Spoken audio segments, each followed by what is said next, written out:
All right, I'm the Flat Rate Master, and today we're talking new tools. I know it's been a while since I did one of these videos, so I figured, why not? What new tools have I gotten recently? Well, if you remember, I did a review on these Hyperstep drill bits a while ago. But if you actually remember from that video, those were Bam Bam's bits. I have got my own.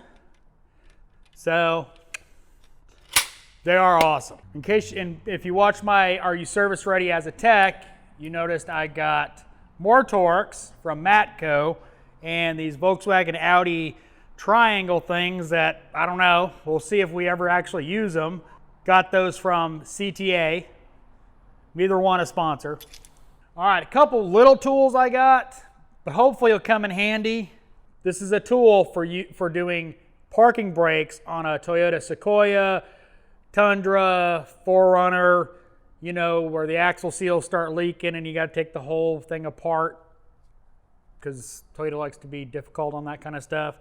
But the parking brake is behind the axle, so you got little holes where you got to put the parking brake, springs in. So hopefully that'll come in handy. This is Mac Tools PBT1. Hopefully, it'll come in handy. Another tool I got off the Mack truck is, and I don't know why I don't have one of these, haven't had one. This is an Ossenmacher tool, TOY 200, and it's a tool for those little spring retention AC couplers that can be fun to disconnect. Luckily, Bam Bam has the tool, so finally got my own. Now, if you watch my air hammer video, you know I got my own Big Nasty. And it is nasty. In fact, that's what it's done to this bit.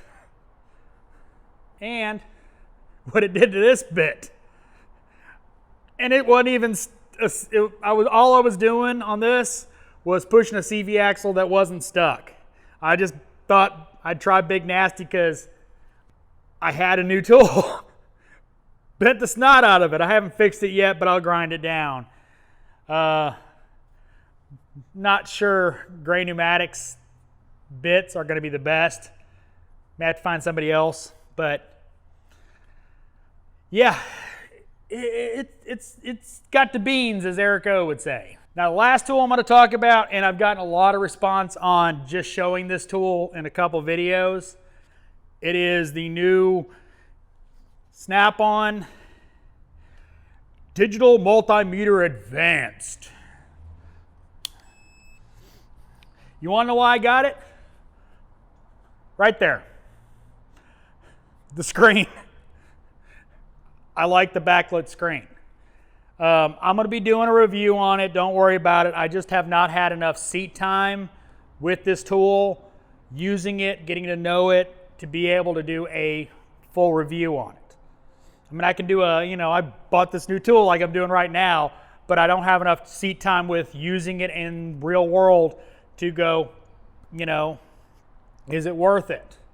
Now, I will tell you, the app, I haven't used it a ton, but it is kind of glitchy, at least on Android. And I've got Galaxy S9.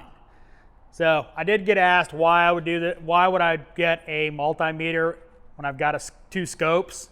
I think this is going to come in really handy when you're under a dash looking for voltage drops on fuses, looking for, a battery drain.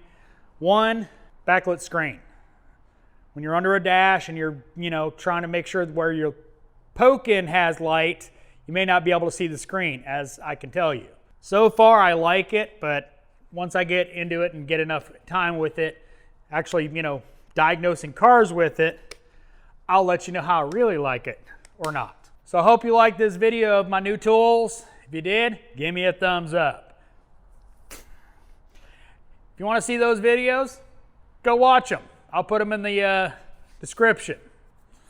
And as always, thanks for watching. I am the Flat Rate Master. And in case you're wondering, it's 80 degrees in the shop. Welcome to the South. In February.